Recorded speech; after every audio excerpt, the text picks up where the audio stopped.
What happens when two of America's most beloved personalities collide on live television in a way nobody saw coming? The studio lights were bright, the cameras were rolling, and what started as a routine morning interview quickly spiraled into one of the most uncomfortable moments in daytime television history. Before we get into exactly what went down between Michael J. Fox and Michael Strahan, make sure you hit that subscribe button and drop a comment below telling us what you think about celebrity interviews going off the rails. Now, let's dive into what really happened on that Good Morning America set. The morning started like any other on Good Morning America. Michael Strahan sat behind the desk with his signature smile, ready to welcome his guest for what the producers had built as an inspiring conversation. Michael J. Fox was scheduled to discuss his latest advocacy work, his ongoing battle with Parkinson's disease, and some reflections on his legendary career. The audience was primed for the kind of uplifting segment that morning television thrives on, the kind where everyone leaves feeling a little bit better about the world. Strahan opened with his usual charm, his voice warm and welcoming as he introduced Fox to thunderous applause from the studio audience. Fox walked out waving to the crowd and took his seat across from Strahan. The two Michaels exchanged pleasantries, and for the first few minutes, everything seemed perfectly normal. They talked about Fox's foundation, the progress being made in Parkinson's research, and the importance of maintaining hope in the face of adversity. Strahan nodded along, asking thoughtful questions, and Fox responded with his characteristic wit and optimism. But then Strahan shifted gears. He leaned forward slightly, his expression becoming more serious, and said, "You know, Michael, I have to ask you something that I think a lot of people have been wondering about. You've been so open about your condition, so transparent with the public, but there are some who say that celebrities using their platform for health advocacy sometimes oversimplifies complex medical issues.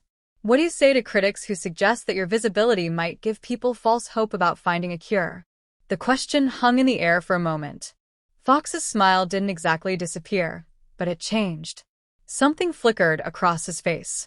A flash of something that wasn't quite anger, but wasn't far from it either. He tilted his head slightly and replied, "Well, Michael, I'd say that's an interesting way to frame a question about people trying to make the world a better place. False hope. I've lived with this disease for over 3 decades.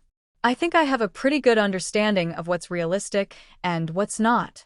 What I do know is that research requires funding, and funding requires awareness, and awareness requires people like me who are willing to stand up and talk about it.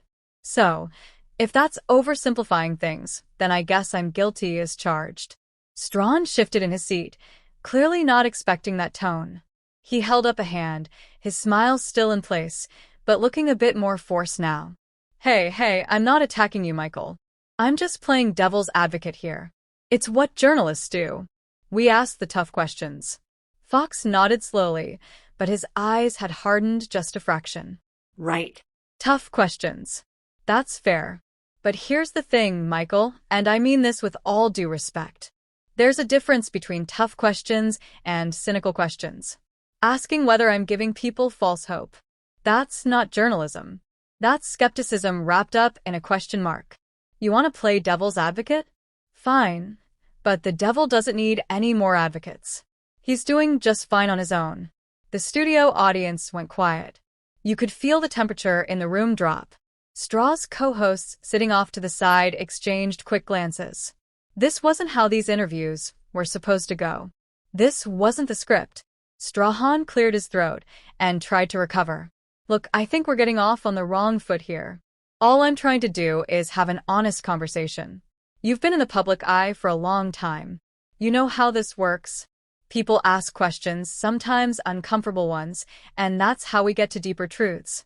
Fox leaned back in his chair, crossing his arms. Deeper truths. Okay, let's talk about deeper truths then. You want to know what's really uncomfortable, Michael? It's sitting here on national television being asked to defend the work that I've dedicated the last 3 decades of my life to. It's being questioned about whether I'm helping people or hurting them by sharing my story. That's what's uncomfortable. Not your questions, but the assumption behind them. Strahan's jaw tightened. With all due respect, Michael, you're being a little defensive here. I asked you one question, and you're acting like I just accused you of fraud. I'm trying to have a conversation with you, man to man, and you're coming at me like I'm the enemy." Fox laughed, but it wasn't a warm laugh. It was sharp, almost bitter. "Defensive? You think I'm being defensive? Let me tell you something about defense, Michael. When you live with a chronic illness, you spend every single day defending yourself, defending your choices, defending your optimism, defending your right to exist without being pied or questioned or doubted. So yeah, maybe I am a little defensive. Maybe I've earned that right." The tension was palpable now. Strahan glanced toward the camera, then back at Fox. He was clearly trying to figure out how to steer this ship back on course, but Fox wasn't giving him much room to maneuver. Strahan tried again, his voice a bit firmer now. "I hear what you're saying. I really do. But you've got to understand that when you put yourself out there the way you have, people are going to ask questions. That's just the reality of it. You can't expect everyone to just nod along and agree with everything you say." Fox leaned forward now, his voice calm but cutting. "I don't expect everyone to agree with me, Michael. What I expect is a basic level of respect. And what I don't expect is to come on a show like this, a show that invited me to talk about my work, only to be ambushed with questions that frame that work as potentially harmful. You want to ask me tough questions? Ask me about the science. Ask me about the challenges. Ask me about the setbacks. But don't sit there and imply that what I'm doing is giving people false hope. That's not journalism. That's just cynicism dressed up as curiosity." Strahan's smile was completely gone now. He sat down his notes and looked directly at Fox. "You know what, Michael? I think you're overreacting. I asked you a legitimate question, and instead of answering it like a professional, you've turned this into a personal attack. I respect everything you've done. I really do. But right now, you're acting like I'm your enemy, and I'm not." Fox stared at him for a long moment, and when he spoke again, his voice was quieter, but no less intense. "You know what the difference is between you and me, Michael? I've spent 30 years of my life fighting for something bigger than myself. What have you spent your time fighting for?" What the silence that followed Fox's question was deafening. Straw's expression shifted from surprise to genuinely offended. He sat up straighter in his chair, his professional composure cracking for the first time. "Excuse me, what have I been fighting for? Is that really what you just asked me?" Fox didn't back down. His gaze remained steady, unwavering. "I asked you a question, Michael. You seem pretty comfortable asking me tough questions, so I figured turnabout is fair play. What have you dedicated your life to besides your career?" Strahan's voice rose slightly, the frustration clear now. "You don't know anything about my life, about what I do, about the causes I support, or the people I help. You come on here with this attitude like you're the only person who's ever faced adversity, the only person who's ever fought for something meaningful. And you know what? That's arrogant. That's incredibly arrogant." Fox shook his head slowly. "I never said I was the only person facing adversity. But what I will say is that I didn't come here to have my life's work questioned by someone who seems more interested in creating a moment than having a real conversation. You want to talk about arrogance? Let's talk about the arrogance of sitting in that chair with all your health and all your privilege and asking me if I'm giving people false hope. Do you have any idea how insulting that is?" Strahan pointed at Fox, his voice sharp. "Don't you dare talk to me about privilege. You don't know what I've been through. You don't know what I've overcome to get where I am. And you certainly don't get to sit there and judge me because I asked you a question you didn't like. This is my show, Michael. I invite people here to have real conversations, not to be coddled and told how wonderful they are." Fox's eyebrows raised. "Your show. Is that what this is about? Control. You asked me here. I accepted the invitation. And now you're upset because I'm not playing along with whatever narrative you had planned. I've been doing interviews for 40 years. Michael, I know when someone is trying to create drama for ratings, and that's exactly what you were doing with that question." Strahan leaned forward, his hands gripping the edge of the desk. "Drama for ratings? Are you serious right now?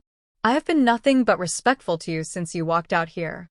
I asked you one question that plenty of people have wondered about, and you've spent the last 10 minutes attacking me personally. If anyone is creating drama here, it's you." Fox's laugh was cold. "Respectful? You call that respectful? Let me tell you what respect looks like, Michael. Respect is doing your homework before someone comes on your show. Respect is understanding the work they've done and the battles they've fought before you start questioning their motives. Respect is not using someone's chronic illness as a jumping-off point for a controversial segment. That's not respect. That's exploitation. The word hung in the air like a grenade. Strah's face flushed red, his composure completely gone now. Exploitation? Did you just accuse me of exploiting you on live television? You've got a lot of nerve. You know that I have interviewed hundreds of people on this show. People with stories far more difficult than yours, and not once, not one single time. Has anyone ever accused me of exploitation? Fox stood up suddenly, and the movement caught everyone off guard. The camera operators adjusted their frames quickly, and you could hear someone in the control room frantically giving directions through the headsets. Fox looked down at Strahan, his voice cutting through the tension. Maybe that's because those people were too polite to call it what it is. Maybe they just smiled and nodded and played along because that's what you're supposed to do on morning television. But I'm done playing along, Michael. I'm done pretending that what you do here is journalism when it's really just entertainment dressed up as news. Strahan stood up as well, meeting Fox's gaze directly. The two men were now standing facing each other across the desk, and the energy in the studio had shifted completely. This was no longer an interview. This was a confrontation. You want to talk about journalism? Fine. Let's talk about it. Journalism is asking difficult questions even when they make people uncomfortable. Journalism is not letting people come on television and say whatever they want without any pushback. That's called a press release, not an interview. I asked you a legitimate question about the perception of your advocacy, and you turned it into a personal attack because you couldn't handle being challenged. Fox's voice was like ice. I've been challenged my entire life, Michael. Every single day is a challenge. What I can't handle is being disrespected by someone who has no idea what it's like to live in my shoes. You want to challenge me? Challenge my ideas. Challenge my methods. Challenge the science. But don't you dare challenge my integrity or suggest that I'm somehow misleading people who are suffering. That crosses a line, and you know it. Strahan threw his hands up. I never questioned your integrity. I asked if celebrities in general might sometimes oversimplify medical issues. You're the one who made it personal. Fox stepped closer to the desk, his voice rising for the first time. Because it is personal. It's my life. It's my body. It's my fight. You can't separate those things and pretend like you're just asking abstract questions. When you ask me if I'm giving people false hope, you're asking me if my life's work has been a lie. How is that not personal? Strahan's co-hosts were now standing as well, clearly unsure whether they should intervene. One of them tried to step forward, saying something about taking a commercial break, but Strahan waved them off. No, we're going to finish this conversation right here, right now. Michael, I'm sorry if you feel disrespected. I truly am. But you need to understand that when you're a public figure, when you're an advocate, people are going to question your message. That's not an attack. That's accountability.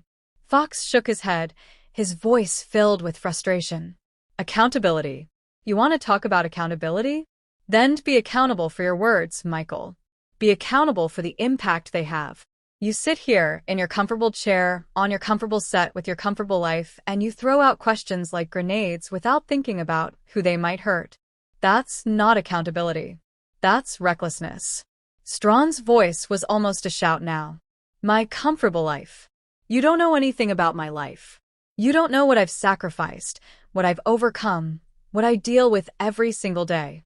You think because you have Parkinson's disease that somehow gives you a monopoly on suffering? That gives you the right to talk down to me like I'm some kind of privileged fool who doesn't understand struggle. Fox pointed at Strahan, his hand trembling slightly, though whether from emotion or his condition was impossible to tell. I never said I had a monopoly on suffering. What I said was that you asked me an insulting question. And instead of acknowledging that, you've spent the last 15 minutes trying to justify it. That's the problem, Michael. You're so focused on being right that you can't even consider the possibility that you might have been wrong. Strahan slammed his hand on the desk, the sound echoing through the studio. I wasn't wrong, and you know what?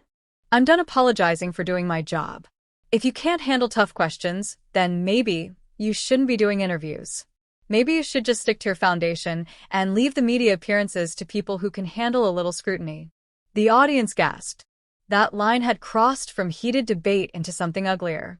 Fox stared at Straw for a long moment, and when he spoke again, his voice was dangerously quiet. You want me to leave? Is that what you're saying? You want me off your show? Strawn's chest was heaving, his face still flushed with anger. What I want is for you to stop acting like a victim and start acting like an adult who can handle criticism. Fox reached up and removed his microphone, the small clip making a sharp sound as it came free from his shirt. Fine, I'm done here.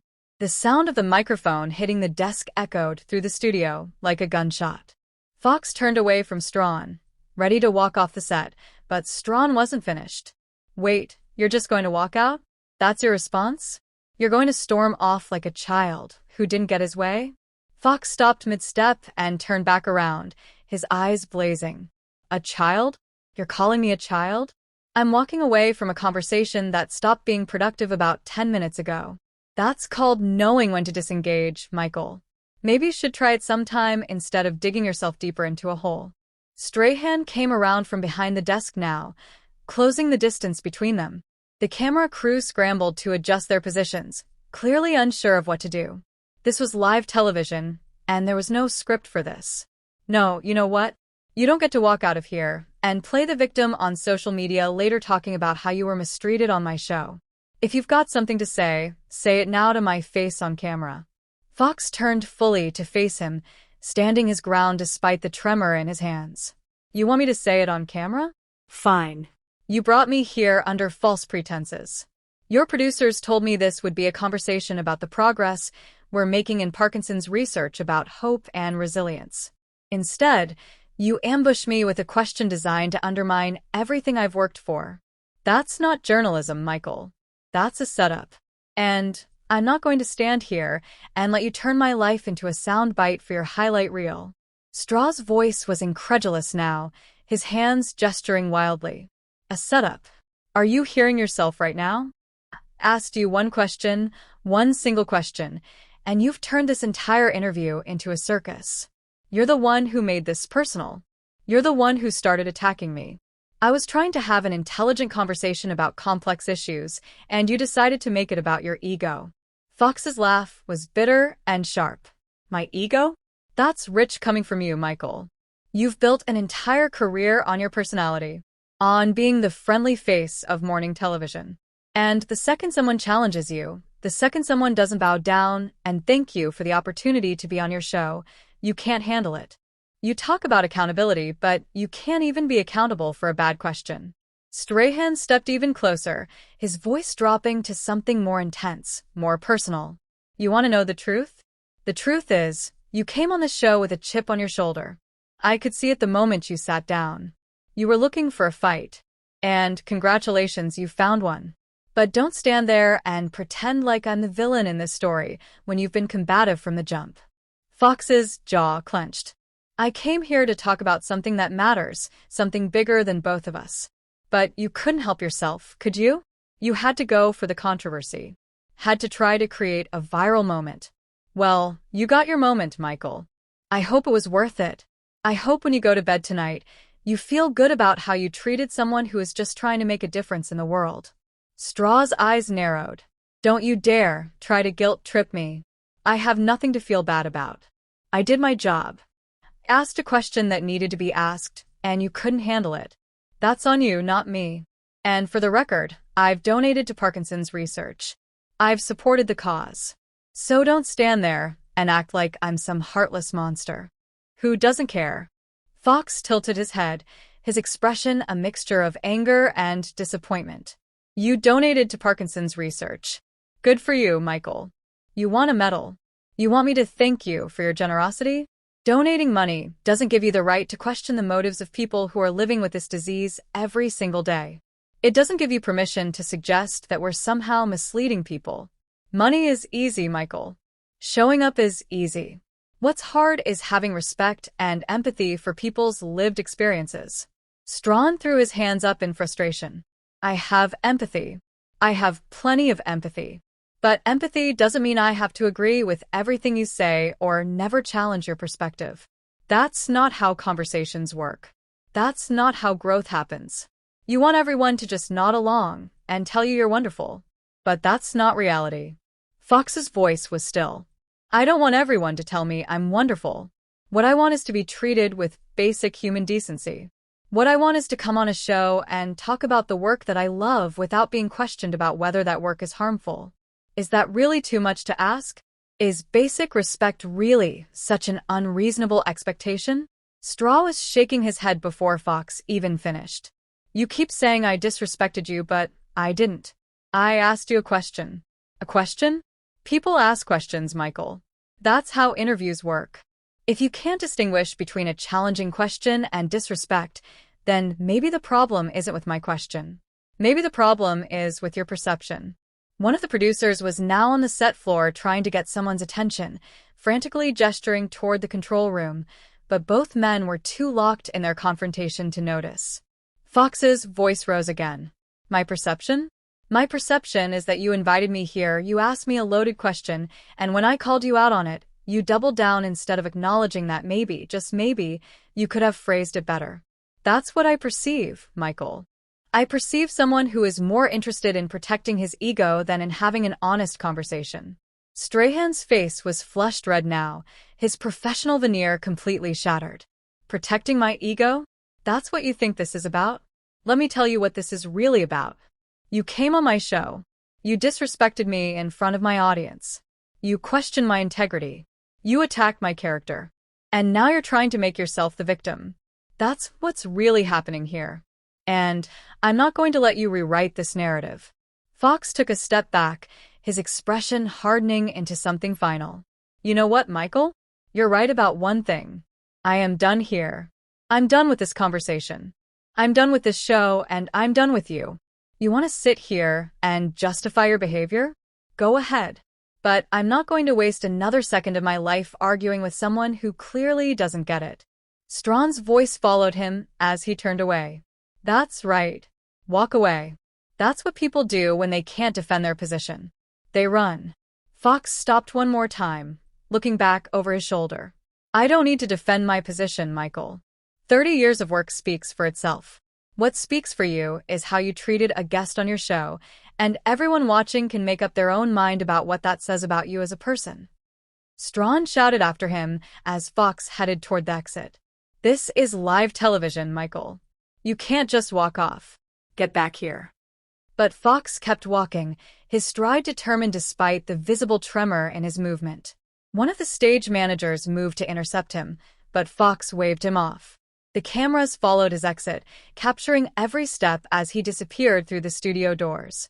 Strahan stood there, his chest heaving, his face a mixture of anger and disbelief. He looked at the cameras, then at his co-hosts, who stood frozen in shock, then back at the doors Fox had just walked through. The audience sat in stunned silence, unsure whether to applaud or gasp or simply sit in the uncomfortable reality of what they had just witnessed. Strahan finally turned to the main camera, his jaw tight. We're going to take a break. When we come back, he paused, seeming to search for words that wouldn't come. We're going to take a break.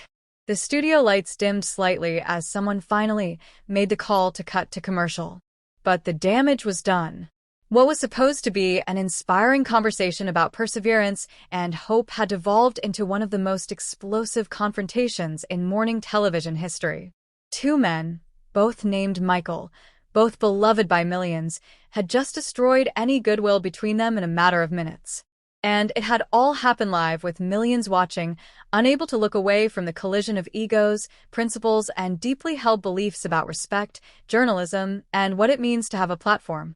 The question wasn't whether this would become the most talked about moment of the year. That was already guaranteed. The question was what it meant, who was right, and whether either of them would ever be able to come back from what had just happened. So, what do you think? Was Strahan out of line with his question, or was Fox overreacting to a fair point? Drop your thoughts in the comments below, and make sure you hit that subscribe button because, trust me, we're going to be breaking down the fallout from this interview for a long time. What other celebrity interview moments do you think went too far?